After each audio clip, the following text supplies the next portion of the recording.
I don't see people's problem with masks. Wear one of these when you're walking down the street and people cross the road to avoid you. Then you don't have to worry about social distancing. And then you can pull it down and you have a nice little scarf. Look at that. It comes in different colors like khaki, black, which is a shade, don't at me, and even red. Look at that.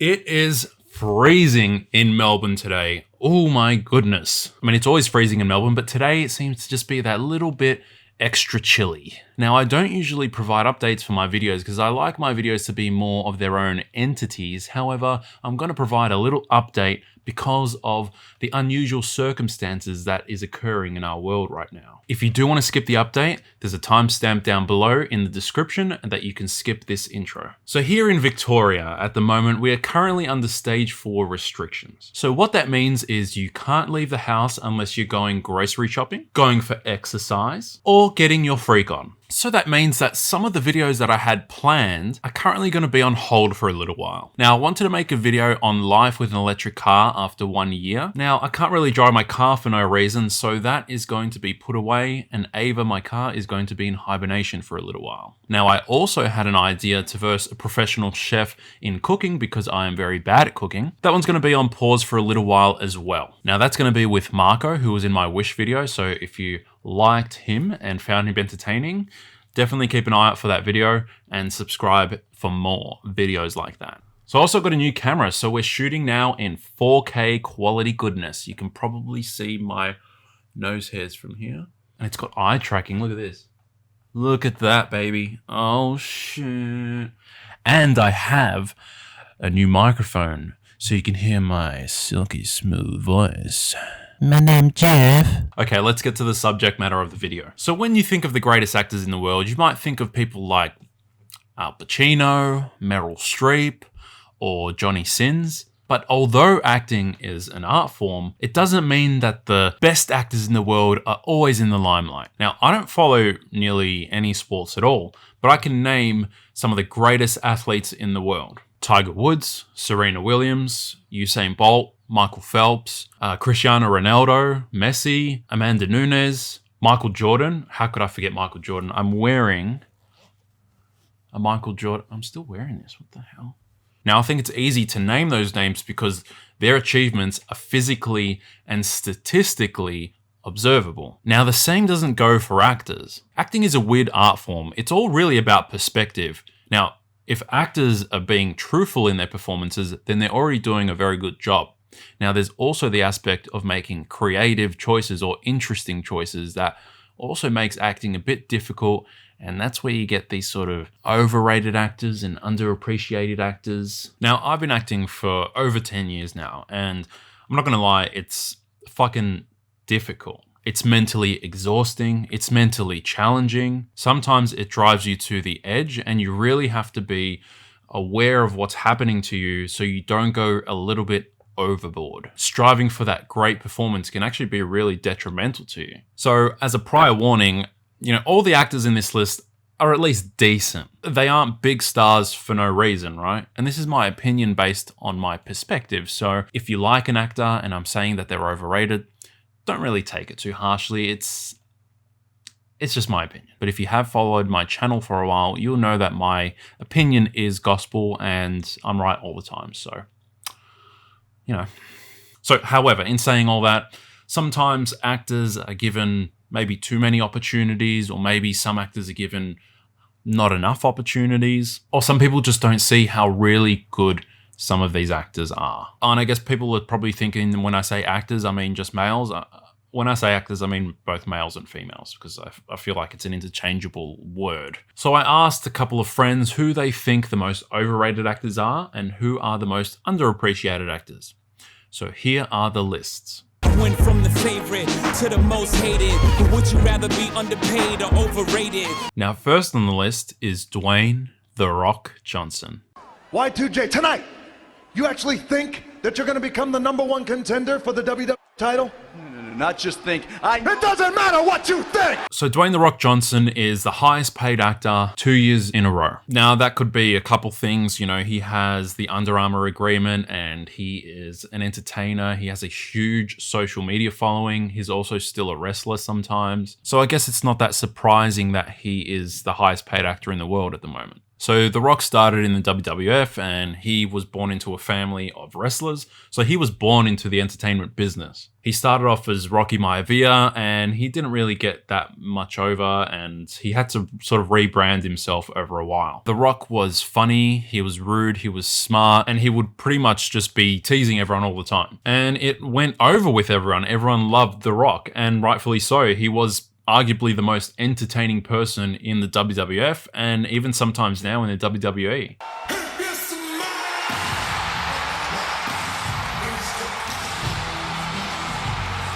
Dwayne then left the WWE to pursue an acting career. Now, he didn't really do that well, and he was in movies maybe once a year, and the movies weren't even that good. So again, he had to rebrand himself and find out what would be successful. Now, I think what he found to be successful was to bring the character of The Rock from the WWE and put it into all his characters in movies. He also went from The Rock to pretty much a boulder, and he was huge. He's this huge guy that I guess in a way men wanted to be and women wanted to be with. He became this alpha male that people salivated over and became this huge social media giant and got agreements with Under Armour and started getting in movies and was able to flex his entertainer persona. Now, I don't think The Rock is a great actor. So yes, I would say he is an overrated actor. However, the caveat to that is that he's actually a great entertainer. And he's arguably one of the greatest entertainers that there is. He's highly charismatic. He's very smart. He works extremely hard and you can see that all the time. He's a very funny person. And arguably the best movies that he's in are ones where you can suspend your disbelief and say, okay, it's not a serious movie and you can watch The Rock and be entertained by whatever he does, which is pretty much the Rock character in movies, right? But we love that. I don't think we'll ever see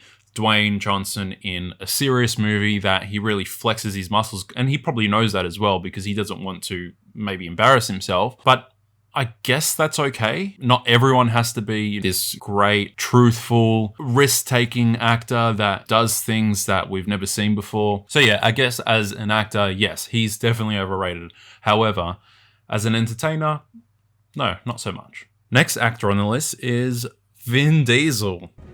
You ever heard the saying, the enemy of my enemy is my friend? I don't have friends. I got family. Now, I put Vin Diesel second on purpose, right? Vin Diesel, again, is in the highest paid actors list of this year, and he's the fourth highest paid actor. It's probably because he's a producer for the Fast and Furious series and as well as other things as well. But the reason I put him second on the list is because he has this infamous beef with Dwayne "The Rock" Johnson that started because The Rock became part of the Fast and Furious family. Family. Okay, so I can't do Vin Diesel's voice, and that's a part of why he, I guess, is popular as well, because he has this low, grumbling voice that he really, emphasizes a lot. But I guess the beef with Dwayne Johnson is because Vin Diesel was like this sort of alpha male guy who was seen by the industry and maybe some fans as well as an alpha male, and they put him into this Fast and Furious series and he was Dom, this guy who's able to do anything, greatest racer in the fucking world and whatever. And he was able to sustain that over a couple movies. And then they put Dwayne Johnson into the movie. You could look at Vin Diesel and say, oh yeah, the guy's beefy, has this persona that he's a badass and, all the chicks want to be with him and all that sort of bullshit, right? But then Dwayne "The Rock" Johnson comes in and he's bigger than him. He's funnier than him. He's more entertaining than him. He's definitely a bigger and better alpha male than him. And Vin Diesel's looking at it like, you're stealing my fucking franchise, man. What the hell is going on? Okay, I've gone a bit off track, but I thought it was funny to bring up. Vin Diesel, no, is not the greatest actor. He definitely is I'd say good. Like, he can, build a character and he can be truthful at times. But the thing about Vin Diesel is that he's boring to watch. He has no real, outstanding ability. He's not funny. He doesn't really command like the audience that much. So I find it funny that he was given the Groot character in the Marvel universe because he has one line that he says over and over again. I am Groot. I doubt that is even the guy who's in the suit when he does everything as well. They just used his name and his popularity to promote the movie. And weird persona aside, like he's a weird sort of guy if you look at his social media profile, and he's a bit strange. I love her. Man, she's so fucking sexy. I can't do this interview. Look at her. I do think he's definitely an overrated actor, and it is a bit of a wonder why he is where he is at the moment, I guess. But I think that's probably just due to the Fast and Furious franchise and how many idiots love that franchise. And sorry if you do like the franchise, I fucking hate it, because it is probably the worst thing to happen to cinema in a while. But, you know, yeah, Vin Diesel, overrated. Robert De Niro. You talking to me? You talking to me? Well, then who the hell else are you talking to? Talking to me? I don't think I'll touch that one. I think I'll leave that one alone. Nicolas Cage.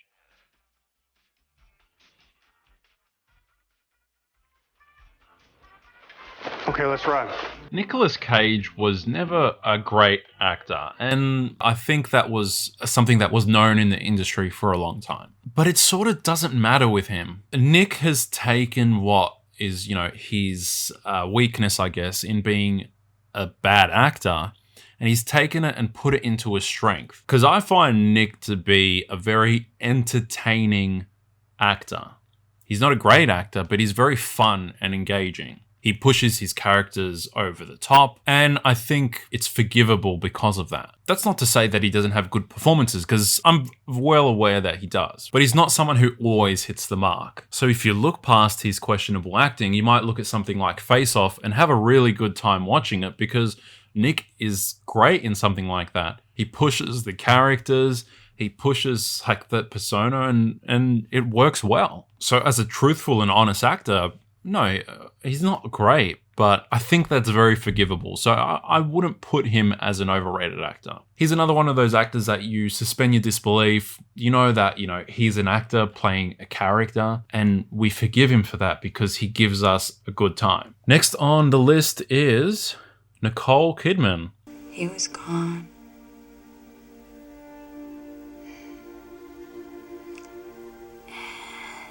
And I was relieved.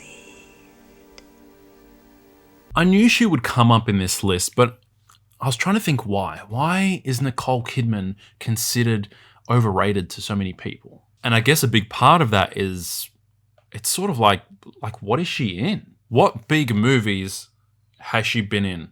Everyone knows who Nicole Kidman is, but it took me, I had to look at her IMDb page to even know what movie she's in, because I couldn't name one myself. The thing about Nicole Kidman though is that she is a fantastic actor. She is really, really good, and she's a classically trained actor as well, and I guess that sometimes we can see that from the outside, and maybe she seems a bit pretentious or stuck up or something, but I guess that's just like a byproduct of being, you know, so well conditioned in your body and so well aware of your body. I also think the problem with Nicole Kidman isn't necessarily Nicole Kidman herself. I think it's the Australian film industry. So if you're an Australian filmmaker, I'm talking to you right now. You don't have to put Nicole Kidman and Hugo Weaving in every fucking Australian production ever made. There are other actors that we have in this country. And it makes me think that maybe Nicole Kidman is overrated in Australia, because it seems like she has such a big following overseas that we aren't, as Australians, aren't really aware of. And we as Australians are so oversaturated with her presence that it gets frustrating. I know that's a bit stupid with what I said before, like saying that I don't really know what she's been in. But you see her like all the time on TV with Australian TV shows and Australian movies. So really the problem isn't with Nicole Kidman. The problem is with the Australian film industry just having this obsession with putting Nicole Kidman and Hugo Weaving in everything and setting it in the outback. Majority of Australians don't live in the fucking Outback. You don't have to put every film there. Yeah, no, Nicole Kidman, not overrated. Definitely wouldn't put her as an overrated actor. Next one is Jaden Smith. Sir, I am dedicated, have studied, and consistently display conduct becoming of a ranger, sir. I request that the commander reconsider his assessment, sir. Now, Jaden Smith, I'm not really sure why he was mentioned in the list. You know, I guess he has the biggest shoes to fill when his father is Will Smith, who is arguably one of the best actors of our generation and definitely one of the most successful and well-known actors in our generation. Let's say you go to your friends and you're like, who are the best actors in the world? I don't think anyone would ever bring up Jaden Smith. And look, he's not a bad actor. I think he does very well in all the roles that he is in, even though there aren't that many. But he's not considered one of the greats, and I don't think he'll ever be considered one of the greats. So yeah, overrated. I mean, I don't think he's rated very highly, so yeah, I can't necessarily agree with that one. Next actor is Ben Affleck. Everybody's examining me and projecting their shit on me. All I want is to come over here, have a beer with you, and not be judged. We do that? Of course. I knew Ben would be on this list as well. I mean, I think he's one of the highest paid actors as well. Yeah, Ben Affleck is the 4th highest paid actor, and Vin Diesel is the 5th highest paid actor. I can see Ben Affleck's justification for being on this list. Ben Affleck was arguably a terrible actor when he started. If you were to look at the movie Good Will Hunting, and you compare Matt Damon to Ben Affleck, Matt Damon is like, has this phenomenal performance, and Ben Affleck has this absolutely terrible performance. And you would think that being, you know, the writers of the film, that they would actually, that Ben Affleck would actually connect with the character that he wrote himself, but he doesn't seem to hit the mark with that. Now, that's not to say that Ben Affleck is still a bad actor. He's actually a really good actor now, and he's come a huge way from then. But the problem with Ben Affleck is that he's kind of boring and he's very stiff. Yeah, he's not someone that I guess I look at and look at a film and say, oh, Ben Affleck's in it, I really want to watch it. And again, if I'm going to, you know, compare again, which is not that great to do, but if I'm comparing him to his best friend, Matt Damon, when I see a Matt Damon movie, I'm like, oh, I would love to see that, because Matt Damon is a great actor and he is entertaining and he does take, you know, those risks and he makes very interesting choices. And I just don't think Ben Affleck does that. I don't think he makes interesting choices, and that's why people think that he's overrated, because they're like, why is he in this film? So yeah, Ben Affleck, he seems like a very nice guy, but he's a little bit overrated. Yeah. Next on the list will not be seen tonight, so that we can bring you the following special presentation. Hey, so I've been editing and it seems like the video is a little bit too long to be put into one video. So this is part 1 of 2 parts. If you want to continue watching, make sure that you are subscribed to my channel to get that other video. Oh, Basil. And I hope that you, yes. And I hope that you enjoy the video. Give it a like. And give me a comment and tell me if you agreed with any of my points. And if you didn't agree as well, it'd be really great to know. Tell me some of your overrated and underappreciated actors. Yeah. Weehaw.